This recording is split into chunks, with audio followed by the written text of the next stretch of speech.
எல்லாருக்கும் வணக்கம். உயிர் தமிழுக்கு ஒரு அற்புதமான இந்த திரைப்படத்தினுடைய செய்தியாளர் சந்திப்பில் நம்ம படத்தை பற்றி நிறைய இருக்கு. உயிர் தமிழுக்கு படம் எப்படி படம் அப்படின்னு சொல்லி நிறைய பேட்டிகளில் நாங்கள் ஆல்ரெடி சொல்லியிருக்கோம். இருந்தாலும் கூட நம்ம படம் வந்து எப்படி இருக்கும் அப்படின்னா, நீங்கள் எப்படிலாம் எதிர்பார்க்குறீங்களோ அப்படி இருக்கும். அப்படி ஒரு அற்புதமான படம் தான் நம்ம உயிர் தமிழுக்கு. இதில் நிறைய திரைப்பிரபலங்கள் இருக்காங்க. அதில் ஹீரோ வந்து உங்கள் எல்லாருக்குமே தெரியும், மக்கள் போராளி அண்ணன் அமீர் அவர்கள்.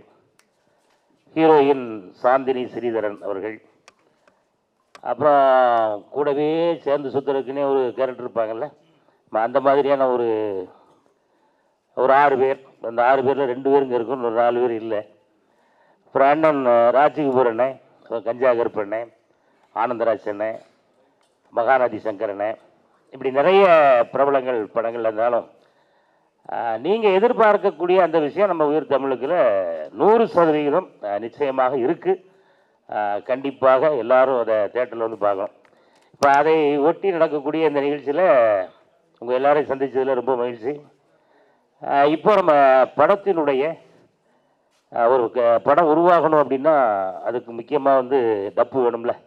ஆமாம், அந்த டப்பை கோடி கோடியாக கொட்டி இன்னைக்கு மக்களை ரசிக்க வைக்கணும், சிரிக்க வைக்கணும், சந்தோஷப்படுத்தணும் அப்படின்ற ஒரு உயரிய எண்ணத்தோட இந்த உயிர் தமிழுக்கு திரைப்படத்தை தயாரித்து எழுதி இயக்கிய திரு ஆதம் பாபா அவர்கள் இப்போ உங்ககிட்ட ஒரு சில வார்த்தைகள் பேசுவார்கள். எல்லாருக்கும் வணக்கம். ஒரு நாளைக்கு முன்னாடி நிறைவாக நம்ம பேசிட்டோம். என்னன்னா, அன்னைக்கு ஒரு சாட்டர்டேங்கிறதுனால எல்லாம் கிளம்புற மூடில் இருந்தாங்க நம்ம மக்கள் பூராமே. ஒரு இறுக்கமாக இருந்தது அந்த அரங்கம். ஏன்னா ஒரு 1.5 மாதம் கழித்து வந்து அமீர் சார் வந்து ப்ரெஸ்ஸை மீட் பண்ணுறதுனால அது ஒரு இறுக்கமாக இருந்தது அது. அதனால் படத்தை பற்றி இன்னும் டீட்டெயிலாக அவங்கள்ட்ட பேசணுன்றதுக்காக தான் இந்த ஒரு சந்திப்பு. இதை நம்ம வெறுமனே நம்மளாக பேசுகிறது ரிசீவ் பண்ணுற மாதிரி இல்லாமல் கேள்வி பதிலாக நம்ம போயிடலாம் அப்படின்னு இந்த நிகழ்வை நம்ம வந்து அரேஞ்ச் பண்ணியிருக்கோம். படம் சம்பந்தமான விஷயங்களை மட்டும் நீங்கள் கேட்டிங்கன்னா ரொம்ப சந்தோஷமாக இருக்கும். அதுக்காக தான் இந்த நிகழ்வு. இப்போ நம்ம அந்த கேள்வி பதிலை நம்ம ஆரம்பிக்கலாம்.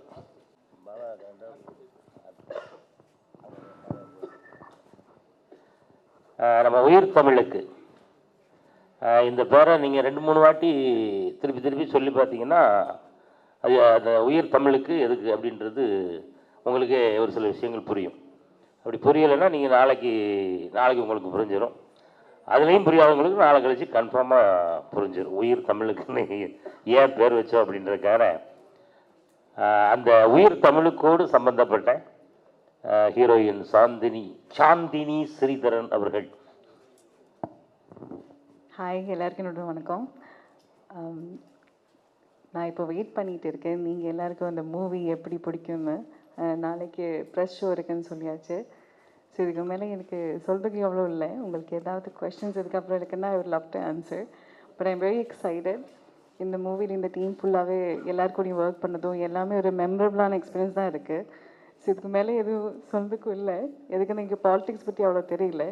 ஸோ இந்த மூவியில் வந்ததுக்கு அப்புறம் தான் இந்த மூவியில் இருக்க இந்த ஸ்டோரி ஸ்கிரிப்ட் சம்மந்தமாக இருக்கிறது கொஞ்சம் எக்ஸ்போஸ்ட் ஆனேன். So I hope you like the movie and my character. Thank you. அவ்வளோதானா? ஷார்ட் அண்ட் ஸ்வீட் போதுப்பா. நீங்கள் எனக்காக கொஞ்சம் கூட பேசிக்கோங்க. அடுத்ததாக நம்ம ஆரம்பத்திலே தன்னுடைய பதிவு செய்வார். எல்லாருக்கும் வணக்கம். சுபால் ப்ரெஸ் மீட்டிங் மாரியே தெரியல. பெரிய படத்துக்கு சோலை படத்துக்கு உட்காந்துருக்குமா எல்லாரும் உட்காந்து பயமாக இருக்கு. பார்க்க பிரம்மாண்டமாக இதுலேயே பிரம்மாண்டத்தை காமிச்சிட்டார் ஆதாம். உயிர் தமிழுக்கு வந்து ரொம்ப பிரமாதமாக படம் வந்திருக்கு. ஜென்ரலாக வந்து இப்போ ஒரு அரசியல்வாதிகள் வந்து ஏதோ வழியில் வந்து ஏதோ தில்லுமுள்ளு பண்ணி பெரிய ஆளாக வருவானுங்க. டிக்கெட் கிழிச்சவன்லாம் வந்து ஒரு பீரியடில் மந்திரி ஆகி அந்த மாதிரி எல்லாம் பெரிய லெவலில் போனாங்க. இதில் வந்து நம்ம ஹீரோ வந்து எம்ஜிஆர் ரசிகனா சாதாரண ஒரு தொண்டனாக இருந்து எப்படி படிப்படியாக முன்னேறி இந்த பொலிட்டிக்கலில் வந்து என்ன சாதிச்சார் அப்படிங்கிறது இந்த கதையோட முன்னோட்டமாக இருக்கு. இதில் எல்லா படத்துலையும் வந்து தலைவர் நடிச்ச அமைதிப்படையிலலாம் வந்து ஒரு பொலிட்டிக்கல் செட்டில் வந்து வேறு லெவலுக்கு வந்து ஹியூமராக கொண்டு போயிருப்பார். அது பேசிக்கலாக வந்து பொலிட்டிக்கலாகவே இருந்துச்சு. ஆனால் இதில் வந்து பொலிட்டிக்கல் சட்டையர் வச்சு லவ் பேசிக் பண்ணி ஒரு அருமையான ஒரு காதல் கதையை வந்து சொல்லியிருக்கோம். ஸோ இது மிகப்பெரிய வெற்றி படமாக அமையும். அப்புறம் அமீர் சாருக்கு வந்து சமூக போராளின்னு பேர் வச்சிருக்காங்க. சரி, சமூக போராளி மக்கள் போராளி எல்லாம் ஒன்று தான். மக்கள் போராளி அதான் சொல்றேன். வர்றவன் எவனுக்கோ வந்து ஒன்றுமே செய்யாதவனுக்கெல்லாம் வந்து ஏதோ பட்டங்கள் இப்போ கொடுத்துக்கிட்டே இருக்கானுங்க அரசியல் இருக்க எல்லா வேலைகளுக்கும். அதில் வந்து உண்மையான ஒரு போராளி சமூகத்துக்காகவும் சரி, இந்த மக்களுக்காகவும் சரி, ஈழத்துக்காகவும் எல்லாத்துக்கும் முதல் குரல் கொடுக்குறார். இவருக்கு இந்த பட்டத்தை கொடுத்ததுக்கு வந்து யார் கொடுத்தாங்க தெரியல, ஆனால் வந்து ரொம்ப பெருமை மிக்க பட்டம் இது. ஸோ இந்த பட்டத்துக்கு பொருந்திய அவர் வந்து அப்புறம் இவர் இப்போ நம்ம சாதாரணமாக பார்க்கும்போது இந்த பருத்தி வீரன் படம் பார்க்கும்போது பயங்கர ரஃப் அண்ட் டஃப்பாக இருப்பார். ஓட்டுக்கு கதையும் கரடு மூடாக இருக்கு. இது எப்படி வந்து இவர் வந்து இது பண்ண, ஆனால் அவ்வளோ ஒரு இனிமையான ஒரு காமெடி சென்ஸு அப்படியெல்லாம் வந்து ரொம்ப யதார்த்தமாக அவர் பேசுறது பழகிறது பழகி பார்த்தவங்களுக்கு அது தெரியும், உங்களுக்கு நல்லா தெரியும். அந்த அந்த யதார்த்தத்தை வந்து அந்த ஹியூமர் சென்ஸை வந்து ஃபுல்லாக இந்த படத்தில் வந்து டைரக்டர் வந்து யூஸ் பண்ணியிருக்காங்க. அது அவருக்கு வந்து அவ்வளோ சின்ன போல இப்போ இதை காட்டிலும் சின்ன போல இருக்காரு பார்த்தீங்களா. அந்த அளவுக்கு வந்து அவர் வந்து யூத்தாகவும் அந்த கொடுத்த கேரக்டரில் வந்து பிரமாதம் பண்ணியிருக்காரு. ஸோ இதில் வந்து இந்த படத்தில் வந்து நான் வந்து ஒரு சாதாரண ஒரு ஒரு ரசிகரை வந்து ஒரு கவுன்சிலர்லேருந்து ஆக்குறது நான் தான் இந்த கதையில். எனக்கு கொடுத்த இம்சை வந்து அவ்வளோ இம்சை கொடுத்து இந்த கதையில் வந்து என்னை வந்து இவரை வந்து எலிவேட் பண்ணி பண்ணி பண்ணி பண்ணி பண்ணி பண்ணி ஒரு பெரிய லெவலுக்கு ரீச் ஆகிற வரைக்கும் வந்து இந்த கதையில் நான் இருக்கேன். ஸோ அதில் எனக்கு ஒரு இம்பார்ட்டண்டான கேரக்டர். அது வந்து நான் லைஃப்பில் மறக்க மாட்டேன். பெரிய கேரக்டர் எனக்கு இது. அந்த அளவுக்கு வந்து ஒரு ஒரு யதார்த்தமான ஒரு நடிப்பை வந்து இந்த படத்தில் வந்து அமீர் சாரை பார்க்கலாம். ஸோ இதில் நடித்த ஹீரோயினும் சரி, இந்த நடித்த எல்லா அண்ணாச்சிலேருந்து எல்லா பேரும் வந்து பிரமாதமாக பண்ணியிருக்காங்க. ஸ்பெஷலி டைரக்டரும் நல்லா பண்ணியிருக்காரு, மியூசிக் நல்லா வந்திருக்கு. இந்த படம் மிகப்பெரிய வெற்றியடைய என்னுடைய வாழ்த்துக்கள். இங்கே கொடுத்துருங்க பக்கத்தில். 2 வாரத்தை பேசி டக்குன்னு கேள்விக்கு பெறல மாட்டாங்க. அது இல்லை, நம்ம உயிர் தமிழுக்கு அவ்வளோ அழகாக செதுக்கி இன்று உங்கள் பார்வைக்கு கொண்டு வந்திருக்கக்கூடிய அண்ணன் பாபா அவர்கள் மீண்டும் நீங்கள் இதுலேயும் கூட நீங்கள் ஒரு கதை சொல்லணும்னா சொல்லலாமே. வர பழைய பார்த்து அது கிடையாது, அவர் சொன்னார் அந்த ஓப்பன்லாம் கிடையாது, அந்த ஓப்பன்லாம் கிடையாது. வேற ஏதாவது படம் தொடர்பா உங்கள்கிட்ட கேள்வி? படம் தொடர்பா நம்ம மாயாண்டி வந்திருக்காங்க, பக்கச்சாமி வந்திருக்கிறாங்க அப்படின்னு படம் தொடர்பா நம்ம பேசுவோம். ஆமா, இப்போ நம்ம சாந்தினி சொன்ன மாதிரி எனக்கு பாலிடிக்ஸ் தெரியாதுன்ட்டு, ஆனால் படத்தில் அவங்கள வச்சு தான் பாலிடிக்ஸ் பண்ணியிருக்காங்க நிறைய பேர். ஒரு பொண்ணை வச்சுக்கிட்டு அப்படி பின்னாடி வந்து என்ன ப்ளே பண்ணுறாங்கன்றதை நீங்கள் படம் பார்க்கும்போது உங்களுக்கு தெரியும். அப்புறம் வந்து இங்கே பேசின எல்லாரும் உங்களோட பேசுறதுக்காக தான் வந்தோம். ஆமாம் ஆமாம், அதுதான் இன்னைக்கு நாங்களாக பேசிக்கிட்டு இருக்கோம். அதனால் உங்கள் தரப்புல இருந்து கேள்வி அம்புகளை வீசினீங்கன்னா பதில சொல்லிடலாம். படம் தொடர்பா படத்தை பற்றி மட்டும் அதுதான் சரியா இருக்கும். ஆமாம், குறிப்பாக உயிர் தமிழுக்கு படத்தை பற்றி மட்டும் அண்டர்லைன். தயவு செய்து இந்த பக்கம் வலது இடது எந்த பக்கமே போகாம நேராக கல்லத்துக்கு எரிய நம்ம அண்ணன் வந்து 4 அடிக்கிறாரு 6 அடிக்கிறாருன்னு நான் அதுக்கு முன்னாடி எங்கள் நாயகன் மக்கள் போராளி அமீர் சார் பேசுவாங்க. அரங்கத்தில் இருக்கும் அனைவருக்கும் இறைவன் பொறுத்திருந்து சாந்தியும் சமாதானம் உண்டாகட்டும். உயிர் தமிழுக்கான பத்திரிகையாளர் சந்திப்பை 2 நாட்களுக்கு முன்னாடியே நடத்தியாச்சு. அதுவே போதுமானது தான் எனக்கு தெரிஞ்சு. நம்ம ஒன்றும் பொன்னியின் செல்வன் எடுக்கலை, கேஜிஎஃப் எடுக்கலை. அவ்வளோ பெரிய படம்லாம் இல்லை, ஒரு சின்ன படம், நிறைய உழைப்பு. ஆனால் இந்த பத்திரிகையாளர் சந்திப்பு எதுக்குன்னு எனக்கும் தெரியாது இங்கே வர்றது வரைக்கும், அதுதான் உண்மை. ஆமாம், யாருக்குமே தெரியாது, அண்ணாச்சி சொல்கிறாரு. அதனால் இது இயக்குனருடைய தயாரிப்பாளருடைய ஏற்பாடு. ஆனால் வந்து பார்த்தா இதுதான் முதல் பத்திரிகையாளர் சந்திப்பு மாதிரி இருக்குது. அண்ணன் ராஜகபூர் சொன்ன மாதிரி இது பெரிய படத்துக்கு இருக்கிற மாதிரி பெண்கருக்கு இருக்கிற மாதிரி இருக்குன்னு. இந்த எதிர்பார்ப்பே சில நேரங்களில் வந்து பூர்த்தி செய்ய முடியாமல் போயிடும், அது பெரிய ரிவர்ஸ் ஆயிரும். அது அனுபவத்தில் நான் சொல்கிறேன் நான். ஸோ அதனால் அண்ணாச்சி சொன்னது, சரவண சக்தி சொல்கிறது, அண்ணன் ராஜகபூர் சொல்கிறது, இவர்களெல்லாம் சாந்தினி படம் பார்த்துட்டு சொல்கிறது, இதெல்லாம் படத்தில் வேலை பார்த்தவங்க எப்போவுமே சொல்கிறது. இது உங்களுக்கு எதுவுமே புதுசு கிடையாதுன்னு எனக்கு தெரியும். எல்லா படங்களுக்கும் அந்த துறை படம் சார்ந்தவங்க, படத்தில் வேலை பார்க்குறவங்க இப்படி தான் சொல்லுவாங்க. படம் ஆக சிறப்பாக வந்திருக்கு, இவர் அப்படி நடிச்சிருக்காரு, இவர் இப்படி நடிச்சிருக்காருன்னு. இதை விட கூடுதலான ப்ரமோஷன்ஸ் எல்லாம் நீங்கள் பார்த்துட்டீங்க. இதெல்லாம் ஒன்றுமே இல்லைன்றது எனக்கு தெரியும். ஆனால் அதெல்லாம் படத்தில் இருந்துச்சான்னு போய் பார்த்தா தான் தெரியும். அவங்க சொன்னதுக்கும் படத்தில் எதுவுமே இருக்காதுன்றது தான் நிஜமான உண்மை. இந்த படத்தை பொறுத்த மட்டும் இதில் பணியாற்றியவர்கள் சொல்வதை விட பார்வையாளராக மூன்றாவது மனிதனாக சொல்கிறது தான் நமக்கு சரியான ரிசல்ட்டாக இருக்கும். அந்த வகையில் நேற்று அண்ணன் செந்தமிழன் சீமான் படம் பார்த்தாரு. படம் பார்த்துட்டு அவர் ரொம்ப ரசிச்சுட்டு அவருக்கு ரொம்ப கனெக்ட் ஆயிடுச்சு. காரணம், அவர் ஒரு அரசியல் தளத்தில் இருக்கிறதுனால, ஒரு அரசியல் தலைவராக இருக்கிறதுனால அவருக்கு ரொம்ப கனெக்ட் ஆயிடுச்சு. நேற்று படம் பார்த்துட்டு ரொம்ப நேரம் பேசினார், அதுக்கப்புறம் நைட்டு பேசினார், திரும்ப காலையில் ஒரு அறிக்கை கொடுத்துருக்காரு. இப்போ எனக்கு காரில் ஒரு அரை மணி நேரமாக அதை தான் சொல்லிக்கிட்டே இருக்காரு. நான் அந்த இடத்த அப்படி ரசிச்சேன்டா, இந்த இடத்த எப்படி ரசிச்சேன்டான்னு. அண்ணே சரிண்ணே விடுங்கண்ணே போதும்னே அப்படின்னு திரும்ப திரும்ப, அண்ணே எனக்கே போர் அடிக்குதுண்ணே விடுங்கண்ணே, நான் சொல்கிறேன் கேள்றா என்ன அப்படின்றாரு. சரி, அரை மணி நேரமாக கேட்டுக்கிட்டே இருக்கேன். அப்புறமா அந்த ராஜகபுரன்ட்ட பேசுகிறேன்னு வருஷம் கொடுத்துட்டு கிளம்பிட்டேன். அவர் 10வது என்ன சொல்கிறாரு, நான் இன்றைக்கி நைட்டு வேறு பேசுவேன் பாரு இந்த படத்தை பற்றிருக்காரு. அண்ணே நீங்கள் என்னத்தையாவது சொல்லி ஆகா ஒவ்வொன்று எப்பா இதானா படம் நாளை கேட்டுற போகிறாங்க, பிடிச்சிருக்குல்ல சொல்லிட்டீங்கல்ல போதும்னு. காரணம் எல்லாரும் ஏன் அதை அப்படி சொல்கிறாங்கன்னா, உயிர் தமிழுக்குன்றது ஒரு சீரியஸான ஒரு தலைப்பு. ஏன்னா மொழிகளிலேயே வந்து மொழிக்காக உயிர் நீத்த தியாகிகள் இருந்தது இந்த மண்ணு தான். இந்த மொழிக்கு தான் அந்த பெருமை, வேறு எந்த மொழிக்கும் அந்த பெருமை கிடையாது. அப்படிப்பட்ட ஒரு டைட்டில் ஒரு சீரியஸான அரசியல் படம் சொல்லுவாங்கன்னு எதிர்பார்த்துட்டு இருக்கும் பொழுது, அப்படி போகிற போக்கில் மணிவண்ணன் சத்யராஜ் பாணியில் வந்து ஒரு பொலிட்டிக்கல் சட்டையர் வந்து ரொம்ப நாள் ஆச்சு. ஸோ அதனால் அவரும் அதுலேயும் குறிப்பாக வந்து ஏன் சீமானனுக்கு ரொம்ப கனெக்ட் ஆச்சுன்னா, அவர் ஏற்கனவே மணிவண்ணன் சத்யராஜ் பற்றையிலேருந்து வந்தவர்.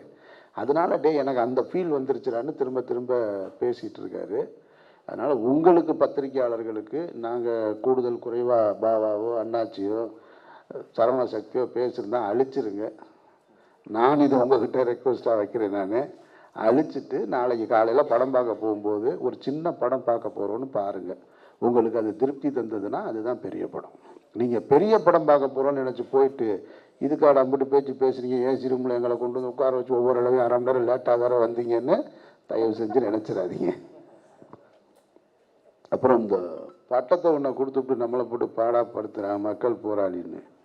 எனக்கும் இந்த பட்டத்துக்கும் எந்த தொடர்பும் கிடையாது. நான் சொல்லிட்டேன், அவர் சொல்லும்போதே சொல்லிட்டேன். பட்டங்களும் விருதுகளும் வந்து தகுதியின் அடிப்படையில் வரணும், நம்மளாக போய் காசு கொடுத்து வாங்கக்கூடாது. அப்புறம் இதில் இருக்கிற இந்த போராளி என்கின்றது வந்து நேற்றைய ஒரு நேர்காணலில் சொன்னேன், அதை இப்போவும் நான் சொல்கிறேன். போராளின்ற வார்த்தை பெரிய வார்த்தை, பெரிய வார்த்தை. எம்ஜிஆர் அவர்களுக்கு வந்து மக்கள் திலகம் அப்படின்ற பத்திரத்தை வந்து ஏற்புடைய பட்டம்.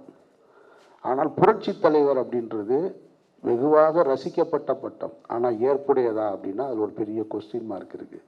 ஏன்னா புரட்சி என்பது சாதாரண கிடையாது. இந்த உலகை புரட்டி போட்ட புரட்சியாளர்கள்லாம் நிறைய இருக்காங்க. அந்த வகையில் போராளி என்பது, நான் போராளி, ஒரு சினிமாவில் நடித்தேன், 4 படம் எடுத்தேன், 2 படம் நடித்தேன், நான் போராளின்னா ஈழத்தில் போராடிய மாவீரன் பிரபாகரன் யார்? அவர் போராளியா இல்லையா? அப்போ ஊதிய உயர்வு கேட்டு கூலிக்கு சரியான கூலி கொடுக்கப்படாமல் போராடி மாஞ்சோலை ஓட்ட தொழிலாளர்கள் வந்து தாமிரபரணி ஆற்றில் இறந்தாங்களே, அந்த போராளிகளை வந்து எப்படி பார்க்குறது? இப்போ நமக்கு வந்து நெடுவாசலில் தூத்துக்குடியில் கூடங்குளம் அணுமின் நிலையத்துக்கு எதிராக போராடி உயிர் நீர்த்தாங்களே, எந்த எதிர்பார்ப்பும் இல்லை, எந்த எதிர்பார்ப்பும் இல்லாமல் 13 பேர் செத்து போனாங்களே, அவங்க யார்? அப்போ இந்த மண்ணை மீட்கிறதுக்கு, வெள்ளையன்ட்ட இருந்து மீட்கிறதுக்காக உயிர் நீத்தாங்களே, அவங்கெல்லாம் யார்? அப்படின்னா போராளி என்பது ஒரு பெரிய வார்த்தை. அவர் காசு வச்சுருக்காரு, அவரே ப்ரொடியூசரு, அவரே டைரக்டரு, அவரே சொந்தமாக வினையில் அடிக்கிறாரு, அதனால் போட்டுக்கிட்டாரு. நான் ஒன்றும் பண்ண முடியாது அதை. அதனால் இந்த பட்டத்தை குறித்து தயவு செஞ்சு என்கிட்ட யாரும் கேட்டுறாங்க. நான் என்னுடைய மாயவலையை வெறும் அமீர்னு தான் போட்டிருக்கேன், போராளின்னு தான் போடலை. அதெல்லாம் காலம் கொண்டு வந்து செய்யணும். ஆனால் மக்களுக்கான போராட்டத்தில் களத்தில் இருக்கணுமானா இருக்கும், அது கடைசி வரைக்கும் இருப்போம். இந்த இந்த வெளிச்சம் எங்கள் மேலே படுது இல்லையா, எத்தனை பேருக்கு கிடைக்கும் இந்த நாட்டில்? இந்த வெளிச்சமும் இத்தனை கேமராக்களும் ஒரு மைக்கும் எங்கள் முன்னாடி வந்து நிற்கும் பொழுது எங்களுடைய சுய புராணத்தையோ பெருமையோ எங்களுடைய வாழ்வை வளமாக்கிக்கிற வேலையவே செய்யக்கூடாது. அப்போ இந்த வெளிச்சமும் இந்த புகழும் கிடைச்சிருக்குன்னா ஒரு சினிமா மூலமாக கிடைச்சிருக்கு. அந்த சினிமாவில் இந்த அங்கீகாரத்தை கொடுத்தது மக்கள், அப்போ திருப்பி அவங்களுக்கு தான் கொடுக்கணும். அந்த எண்ணம் எப்பொழுதுமே எனக்கு இருக்குது. அதனால் கடைசி வரைக்கும் மக்களோடையே இருப்போம். அந்த வகையில் நீங்கள் பாருங்கள், ஒரு சின்ன படம் நினச்சி போய் பாருங்கள், உங்களை ஏமாத்தாது இந்த படம், அந்த நம்பிக்கையை நான் தர்றேன். மற்றபடி வந்திருக்கிற அனைவருக்கும் என்னுடைய நெஞ்சார்ந்த வாழ்த்துக்கள். நன்றி. மற்றும் 6 பேர் கஞ்சா கருப்பு இருக்கார். ஆக்சுவலாக இந்த படம் வந்து எனக்கு வந்து இவங்கெல்லாம் நிறைவாக இருக்கிறதா சொல்லுவோம். நான் இன்னும் கூடுதலாக இப்போ எனக்கும் அண்ணன் ராஜ்கபூருக்குமா இன்னும் ஒரு 2 சீன் இருக்குது, ரொம்ப முக்கியமான சீனு. நான் வந்து அந்த சீன்லாம் எடுக்கலை. அப்போ என் மண்டைக்குள்ளே என்ன ஓடுனா, நான் எப்போயுமே ஒரு டைரக்டராக இருக்கிறதுனால என் பிரச்சனை அதுதான். நான் டைரக்டராக இருக்கிறதுனால அந்த எடுக்காத காட்சி, அந்த விட்டுப்போன காட்சி, இதெல்லாம் இருந்திருந்தால் இன்னும் நல்லா இருந்திருக்குமே, இன்னும் முழுமையடைஞ்சிருக்குமேன்றது மட்டும்தான் ஓடிக்கிட்டே இருக்குது. 2 கஞ்சா கருப்புக்கு ஒரு சீன் இருக்குது, அண்ணனுக்கு ஒரு சீன் இருக்குது, இந்த பொண்ணுக்கு எனக்கு ஒரு சீன் இருக்குது. இதெல்லாம் சேர்த்துருந்தா இன்னும் சரியாக வந்திருக்குமோன்னு சகோதரர் பொன்வண்ணன் சொன்னது போல் அது ரொம்ப முக்கியமான ஒரு சீனு. அந்த சீன் இப்போ படத்தில் இல்லை, ரொம்ப நல்லாயிருக்கும். அது ரொம்ப இன்ட்ரெஸ்டிங்காக இருக்கும்.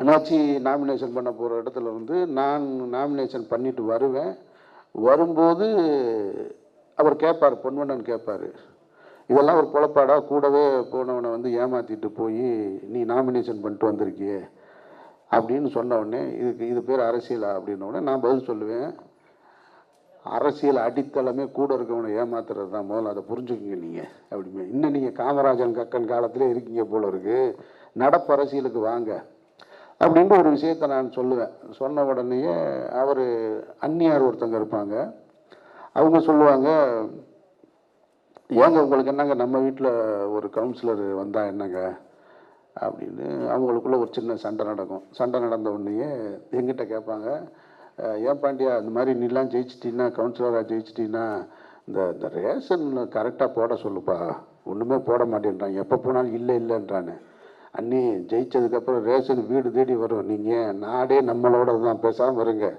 அப்படின்ட்டு அப்படி நடந்து போகும்போது அந்த அண்ணி சொல்லுவாங்க, ஏங்க நடந்து போகிறத பார்த்தா அப்படியே எம்ஜிஆர் கோட்டைக்கு போகிறது மாதிரியே இருக்குங்க அப்படிமா. நீ ஒருத்தி போதுண்டி, இந்த மாதிரி 4 பேர் இருந்தா எவனை கேட்டாலும் நாளைக்கு அரசியலுக்கு வருவான்னு. இதெல்லாம் இப்போ இந்த காட்சி படத்தில் இல்லை, அதனால உங்ககிட்ட நான் சொல்கிறேன். இது மாதிரியான நிறைய காட்சிகள் இன்னும் படத்தில் இடம்பெற முடியாமல் போயிடுச்சு. அதெல்லாம் இருந்திருந்தால் இன்னும் பொலிட்டிக்கல் சட்டையர் இன்ட்ரெஸ்டாக இருந்திருக்கும்னு நான் நம்புகிறேன். மற்றபடி உங்களுக்கு பிடிக்கும்னு நான் எதிர்பார்க்குறேன். அதில் தான் இந்த 6 பேர், கஞ்சா கருப்பு, இவர், இன்னும் ஒரு 3 பேர், இந்த மற்றும் 6 பேர். ஆனால் படத்தில் இருக்கிற நகைச்சுவையை விட காட்சி படமாக்கும் போது இருந்த நகைச்சுவை தான் ஜாஸ்தி. அதை நான் ஏற்கனவே சொல்லியிருக்கேன். ஒரு காருக்குள்ளே வச்சு நல்லா எல்லாருமே நல்லா சாப்பிட்ற ஆளுங்க, சாப்பாடு காருக்குள்ளே வச்சுக்கிட்டு க்ரீன் மேட்டில் ஷூட் பண்ணிக்கிட்டே இருக்கிறேன்னு சொல்கிறாங்க. அவங்க காலையிலேருந்து காருக்குள்ளே உட்காந்துருக்காங்க. சரி எடுத்தாச்சு, மதியம் லஞ்சு, மதியம் சாப்பிட்டு திருப்பி ஏசியை போட்டு காருக்குள்ளே உட்கார வச்சா ஒரு உதவி அசிஸ்டன்ட் டைரக்டர்ஸ் பூரா பெரிய படங்களில் வேலை செய்கிற மாதிரி வாக்கி டாக்கியோடலாம் நின்றுக்கிட்டு இந்த பக்கமும் அந்த பக்கமும் போய்கிட்டு இருக்காங்க.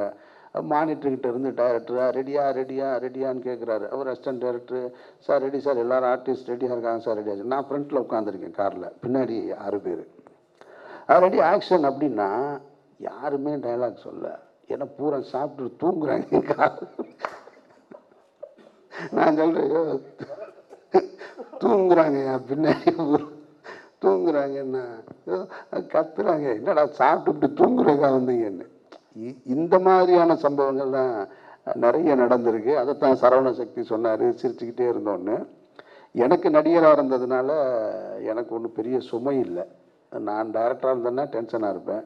அது இந்த மாதிரியான ஒரு படத்தில் நடிக்கும் பொழுது எனக்கு வந்து மைண்டில் எல்லாத்தையும் இறக்கி வச்சுட்டு ஃப்ரீயாக போய் நின்றுட்டு என்ன சொல்கிறாங்களோ அதை மட்டும் செஞ்சுட்டு, இங்கேருந்து இப்படி பல்ட்டி அடிக்கணுமா, இங்கேருந்து இப்படி பல்ட்டி அடிக்கணுமா, இது மட்டும்தான் இந்த படத்தில் நான் செஞ்சுருக்கேன். உங்களுக்கு பிடிக்கும்ன்ற நம்பிக்கையோடு. நன்றி.